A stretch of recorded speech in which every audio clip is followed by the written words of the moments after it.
the latest military news update. This is AFP Community News, hosted by Rob Susan every 12 noon, Mondays to Fridays. Only here on DWDD Armed Forces Radio. One AFP for a stronger Philippines.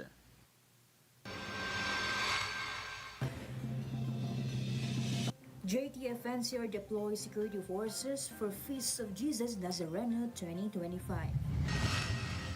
AFP vows to continue patrolling despite China Coast Guard presence in Philippine waters.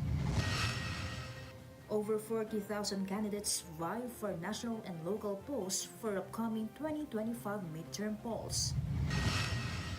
Government to help repatriate 220 pardoned Filipinos in UAE.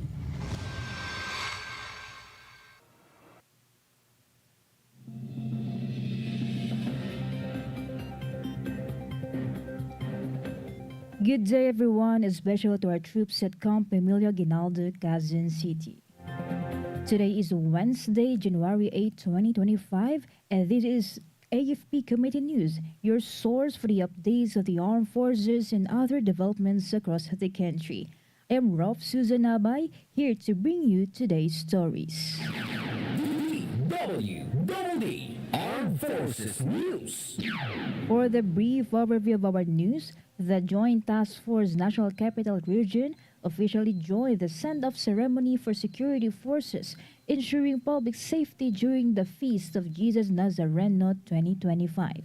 With over 1,500 personnel from regular and reserve units, JTF NCR is working with the Manila Police District, National Capital Region Police Office, the Manila City Government, and Quiapo Church to secure millions of devotees expected to join the annual Traslacion. JTF NCR emphasized its commitment to a safe, peaceful, and solemn celebration through collaboration and unity among all agencies involved. DWDD Armed Forces News. The Armed Forces of the Philippines affirmed its unwavering commitment in safeguarding the country's maritime domain despite the presence of China Coast Guard Vessel 5901 within the Philippines' exclusive economic zone. Rear Admiral Roy Vincent Trinidad, the Philippine Navy spokesperson for the West Philippine Sea, expressed concerns over the vessel's presence but reiterated the AFP's resolve to intensify the patrols in the West Philippine Sea in coordination with the Philippine Coast Guard, Bureau of Fisheries and Aquatic Resources, and other agencies. Meanwhile, PCG spokesperson Commodore J. Tariela disclosed that the BRP Cabra continues to monitor the Chinese vessel, which displays erratic movements consistent with law enforcement operations rather than innocent passage, asserting China's claim over the disputed waters. The AFP and PCG reiterated their commitment in protecting Philippine sovereignty and ensuring the maritime security. Armed Forces Radio. Now let's hear our report on the ground about Naval Forces West welcomes new commander. Gone for the details, Bea. Yes, Rolf, the Naval Forces West officially welcomed its 40th commander during a change of command ceremony at Naval Station Apolinario Halandoon in Puerto Princesa City, Palawan. Rear Admiral Alan M. Javier, who led NFW for 2 years and 8 months, formally relinquished his position to Commodore Vincent J. Sibala and assumed his new role as Chief of Naval Staff of the Philippine Navy. In his address, Commodore Sibala vowed to uphold professionalism, discipline, and excellence. Rear Admiral Jose Maria Ambrosio Q. Espeleta, presiding officer, expressed confidence in his leadership, affirming NFW's vital role in maritime security and stability. This is Beatrice reporting for AFP Community News, one AFP for a stronger Philippines. Thank you, Bea. DWDD Armed Forces News. The first batch of grade 12 students has started their work immersion program at the 2nd Virtual Community Defense Group Reserve Command in Camp Melchor de la Cruz, Soyong, Etiague, Isabela. The students will complete 80 hours of work immersion as part of their K-12 curriculum requirements. The said program aims to help them gain valuable real-world exposure and experiences in a professional military setting. DWDD Armed Forces News. The 101st Infantry Brigade conducted its quarterly random drug test for Trojan troopers at their headquarters in Barangay Tabiawan, Isabela City, Basilan. The initiative is part of the brigade's anti-illegal drug campaign to ensure discipline and integrity among its personnel. Results from this and previous RDTs confirmed that all 101st Brigade personnel tested negative for illegal substances. Brigadier General Alvin Luzon, Philippine Army, emphasized the importance of maintaining a drug-free workplace to ensure the soldiers' readiness and reliability for any missions. Armed Forces Radio. Let us hear more updates from Shah about 6-5 conducts simultaneous FDC exercise to ensure readiness. Yes, Rof. The Alpha Battery of the 6th Field Artillery Battalion carried out a simultaneous fire direction center exercise with howitzer platoons deployed across multiple municipalities in Maguindanao del Sur and Sultan Kudarat. This activity is a key component of the battery's core competency development program designed to enhance the accuracy, coordination, and combat effectiveness of its units. The exercise ensures the Alpha Battery remains prepared to respond swiftly and effectively to incidents encountered by supported infantry units, reinforcing its critical role in mission success. This is Shaina Raneta reporting for AFP Community News, 1 AFP for Stronger Philippines. Thank you, Shaina. DWDD Armed Forces News. The Philippine Army reaffirmed its dedication to its mission and goals during the New Year's call held at Fort Bonifacio, Taguig City. Army Chief Lieutenant General Roy Galido, addressing the senior leaders and foreign defense attachés at the event, said that this year is an opportunity to build on their achievements. He added that their mandate remains the same, but their commitment must grow stronger. Lieutenant General Galido urged the Army personnel to remain united and driven, emphasizing the importance of collective resolve. The event concluded with a ceremonial toast symbolizing the unity and the Army's commitment in achieving the greatest success in 2025. DWDD National News. For our national news, the Department of Social Welfare and Development said it would introduce a more comprehensive case management system for former rebels. This is to strengthen the government peace initiatives in 2025.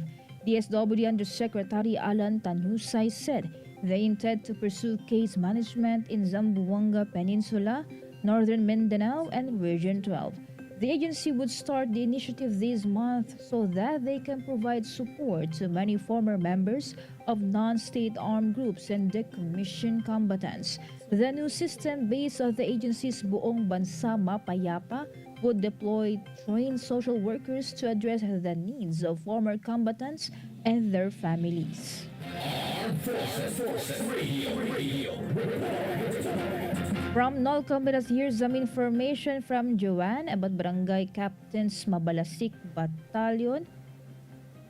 Barangay Captains support the Mabalasik Battalion Peace and Development programs in Kalinga. The barangay captains from the municipality of Pinukpok, Kalinga, led by Honorable George Frederick Obal, President of the Association of Barangay Captains, convened for the Kumustahan ng mga Kapitan event with the 103rd Infantry Mabalasik Battalion. The gathering served as a platform for the barangay captains to share valuable insights with the 103rd Infantry Brigade, focusing on ways to enhance collaborations for the betterment of the community. The barangay captains also expressed their unwavering commitment to promoting peace, security, and development in the municipality. Key topics discussed included strategies to sustain peace and development, environmental protection, youth leadership, and improving the delivery of social services in far-flung communities. This event underscored the importance of strong partnerships between the military and local government units in addressing community challenges. It reaffirmed the collective dedication to building a safer, more secure and prosperous future for the people of the municipality of Pinukpok, Kalinga. This is Joan Sagauk reporting for AFP Community News, 1 AFP for Stronger Philippines. Thank you, Joanne from NOLCOM. DWDD National News. The Commission on Elections announced that there are a total of 41,678 active local and national candidates in the midterm polls as of January 7, 2025. The COMELEC released its data following the start of the printing of the official ballots. There are 56 candidates running for the Senate and 155 groups competing for party list seats at the national level. For local government positions, there are 72 candidates for provincial governor, 170 for provincial vice governor, and 2,015 vying for seats at the House of Representatives. DWDD. National News. Cagayan de Oro's 2nd District Representative Rufus Rodriguez has called for a congressional investigation into the death of overseas Filipino worker Daphne Nakalaban in Kuwait. Rodriguez urged the lower chamber to look into the death of the 35-year-old Nakalaban, who was among his constituents. He also urged the Kuwaiti government to offer better employment terms for OFWs. Nakalaban had been employed as a domestic worker in Kuwait since 2019. Rodriguez said that in October 2024, she was reported missing by her employer and her body was found later on. Armed Forces Radio. Let us hear more from Meljoy of First CRG about Kalinga Youth to host Leadership Summit for Peace and Development. Yes, Rolf, the Kalinga Apayao Youth Organization was warmly welcomed by the commanding officer of the 103rd Infantry Battalion during a courtesy call at the battalion headquarters in Sitio Kapanikian, Barangay Kamulog, Pinukpok. During the visit, Kalinga Apayao Youth Organization President Mr. Gary Tuban presented the concept for their upcoming Youth Leadership Summit and invited the battalion to join as a key partner. He highlighted Kalinga Apayao Youth Organization's mission to empower young individuals to become responsible citizens and advocates of peace and development. The 3-day summit will gather youth leaders from across the region, featuring lectures and workshops facilitated by local government agencies, local government units, and uniformed personnel. The event aims to awaken, nurture, and empower participants through diverse activities designed to inspire leadership and community engagement. Key topics include self-awareness, family dynamics, community responsibility, environmental stewardship, values formation, responsible social media usage, basic life support, and patriotism. By fostering these skills and values, the summit seeks to cultivate a generation of leaders committed to driving positive change in their communities. The 103rd Infantry Battalion expressed its support for Kalinga Apayao Youth Organization's vision and commitment to youth development, emphasizing the vital role of young people in building a peaceful and prosperous society. This initiative underscores the shared dedication of Kalinga Apayao Youth Organization and its partners to shaping the future through youth empowerment and collective action for peace. This is Meljoy Nesho Aroko reporting for AFP Community News, 1 AFP for Stronger Philippines. Thank you, Meljoy from First CRG. DWDD. National News. For other national news, key agencies and organizations have mobilized their personnel and resources to ensure the safety and security as millions of devotees prepare to participate in this year's Feast of the Black Nazarene. The Philippine Red Cross and the Department of the Interior and local government have unveiled comprehensive plans for the annual Traslasyon. The PRC said it would deploy 1,138 personnel, volunteers and staff from its national headquarters and chapters across Metro Manila and nearby provinces. These teams will be stationed along the procession route from the Quirino Grandstand to the Minor Basilica and National Shrine of Jesus Nazareno. DWDD. National News. The Department of Information and Communications Technology expressed its desire for Congress to amend the anti-cybercrime law to have a more encompassing approach in addressing online crimes. The ICT Secretary Ivan Uy said addressing online harm covers a lot, including cybercrime, scamming, and hacking. He explained that as long as someone conducts activities that will cause harm to others online, it should be covered by that law. Uy also admitted that while the SIM Card Registration Act has helped to greatly bring down the number of online scams, scammers have shifted to other methods and some of those schemes do not require using a SIM card. Armed Forces Radio. More updates from Beth Tanyete about Indian Defense Attaché strengthens ties with Philippine Marine Corps. Indian Defense Attaché Captain Chandrakant Kochari met with the Philippine Marine Corps Commandant Major General Arturo J. Rojas at the Marine Corps headquarters in Fort Bonifacio, Taguig City. The meeting emphasized strengthening defense cooperation between India and the Philippines. They also discussed shared interests and opportunities for enhanced collaboration. This is Beta Nieta reporting for the AFP Community News, one AFP for Stronger Philippines. Thank you, Beth Tanyete.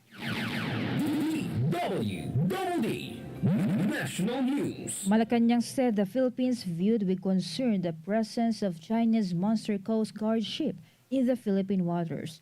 Executive Secretary Lucas Bersamin said the Philippine Coast Guard has been very alert since the appearance of the Chinese ship.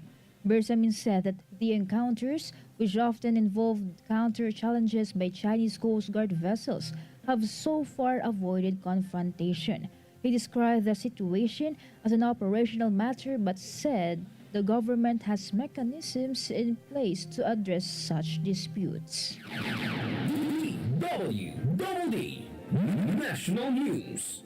The Senate is set to tackle a measure that aims to reform and reorganize the Philippine Coast Guard. The PCG, established under Republic Act 9993, is an armed and uniformed service attached to the Department of Transportation. In the event Senate Bill 2903 was enacted into law, the PCG would remain under the DOTR except in times of war when, as declared by Congress, it would be attached to the Department of National Defense. The bill, authored by Senators Jinggoy Estrada, Sherwin Gatchalian, Francis Tolentino, Lito Lapid, Rafi Tulfo, and Juan Miguel Zubiri, was created in response to the country's growing maritime challenges in the West Philippine Sea. Forces Radio. And for other updates, let us hear more about the Philippine Air Force mourns death of champion soldier athlete in Calapan stabbing incident. Go ahead, Ferdy. Good day, everyone. The Philippine Air Force expressed deep sorrow over the death of a champion soldier athlete who was fatally stabbed in Calapan City, Oriental Mindoro yesterday. Initial reports from Calapan City Police Station revealed that Airman First Class Mervin Guarte was attacked while spending his post-holiday break. The PAF vowed full cooperation with authorities investigating the incident and assured his family of comprehensive support during this difficult time. A proud resident of Bongabong, A1C Guarte joined the Philippine Air Force in 2015 and earned international acclaim as an athlete, winning multiple gold medals and championships in obstacle course racing and athletics. This is Ferdy Blues reporting for AFP Community News, one AFP for Stronger Philippines. Thank you, Ferdy.